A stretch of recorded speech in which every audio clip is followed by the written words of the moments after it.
বিসমিল্লাহির রহমানির রহিম। আসসালামু আলাইকুম। আজকে বানাবো বাদামের বরফি, যেটাকে ঘি আর চিনি ছাড়া বরফি বানাবো। এটার জন্য কিছু মিষ্টি কুমড়ার বীজ এখানে আমি তেলে নিচ্ছি শুকনা তাওয়ায়। 2 টেবিল চামচের মিষ্টি কুমড়া বীজ আছে এখানে।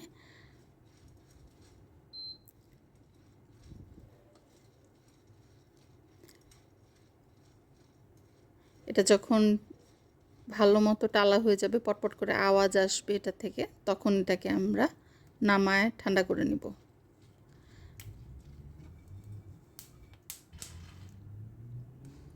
একই তাওয়ায় আমি কিছু সাদা তিল, 3 টেবিল চামচের মতো আমার সাদা তিল লাগবে, টেলে নিব।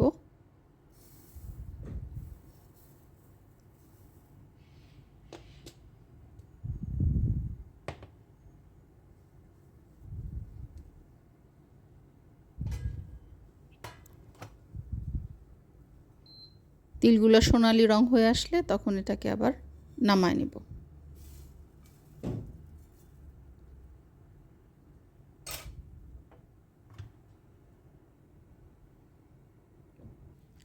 পনেরো 20টা খেজুর নিচ্ছি এখানে, যেটা 1 ঘন্টা ভিজায় রেখে আমি বীজগুলো ফেলায় দিচ্ছি। ফেলায় পরিষ্কার পানিতে এটাকে ভিজায় রাখছিলাম, সেই পানিটা দিয়ে এটা ব্লেন্ড করে নিচ্ছি। একটু পানি পানি থাকলে এটা বানানোর সুবিধা। এখন যেই মিষ্টি কুমড়ার বীজগুলা টেলে নিছি তার সাথে আমি কিছু বাদাম, এটা মিক্সড বাদাম, এটার মধ্যে আলমন্ড, পেস্তা, কাজু, এগুলো সবই আছে। কিন্তু আপনি যদি বাদামগুলো আপনার রোস্টেড করে নিতে চান তাহলে ওই মিষ্টি কুমড়ার বীজের মতো করেই এগুলোও টেলে নিতে পারেন।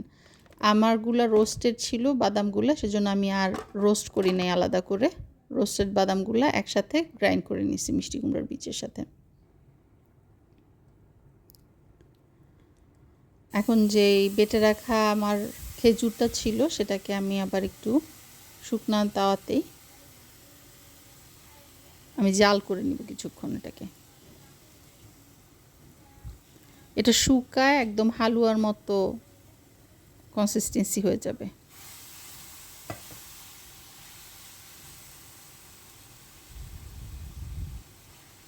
এটার সাথে চাইলে 1 চামচ পিনাট বাটার দেওয়া যায়, আমার কাছে ছিল এজন্য আমি 1 চামচ দিচ্ছি। না থাকলে না দিলেও চলবে, এটা অপশনাল।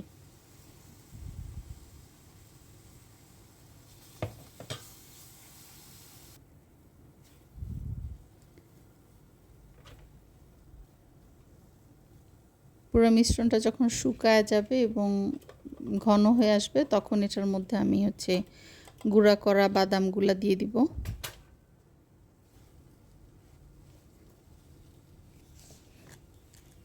গরম অবস্থাতে এটাকে মিশা একদম একটা মন্ডের মতো বানায় নিতে হবে।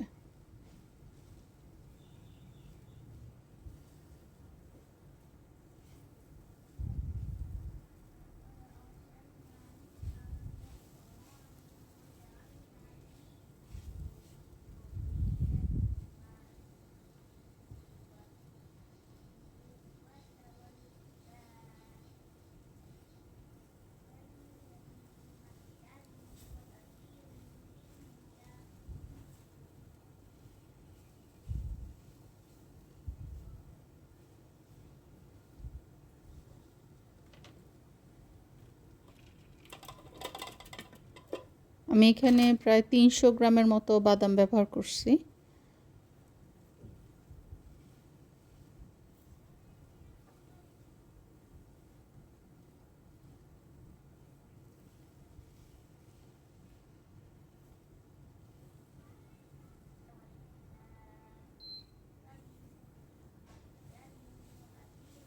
মন্ডটা হয়ে গেলে এটাকে একটা বাটিতে ঢেলে নিতে হবে বরফির আকার দেওয়ার জন্য।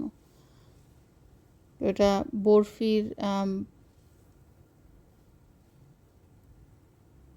আকার দেওয়ার জন্য আমি এই বাটিটাতে ঢেলে নিব। তো যেহেতু আমি কোনো তেল ব্যবহার করতেছি না, একটা পার্চমেন্ট পেপার দিয়ে তার উপরে ঢালতেছি যাতে বরফিটা বাটির মধ্যে আটকায় না যায়, পরে তুলতে সুবিধা হয়।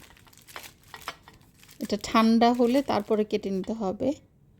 গরম অবস্থায় কাটতে গেলে এটা শেপটা সুন্দর হয় না। এটা ফ্রিজে রেখে দিয়ে আপনারা কয়েকদিন খেতে পারেন। এই রোজায় ইফতারে বা সেহরিতে এটা খেতে পারেন, সারাদিনের জন্য অনেক এনার্জি দিবে ইনশাআল্লাহ।